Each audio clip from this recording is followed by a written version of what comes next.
चला आज आपण शिकूया लॅशेस कसे लावतात. मेकअप करायला खूप आवडतं पण लॅशेस लावताना खूप परेशानी होते. तर हा लॅशेस हॅक फॉलो करा.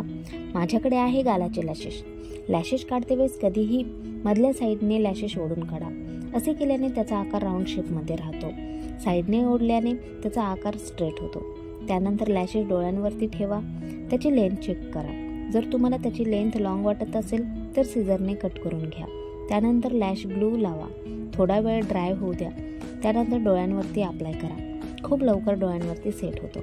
याच पद्धतीने दुसरा लॅशेस लावून घ्या. त्यानंतर मस्कारा अप्लाय करा. तुम्ही बघू शकता आपले लॅशेस किती सुंदर दिसतात. जर तुम्ही कन्फ्यूज आहेत लेफ्ट आणि राईट लॅशेस कोणती आहे तर इनर कॉर्नरची लॅशेसची साईज छोटी असते. जर व्हिडिओ आवडला असेल तर लाईक करा, शेअर करा आणि फॉलो करायला तर अजिबात विसरू नका.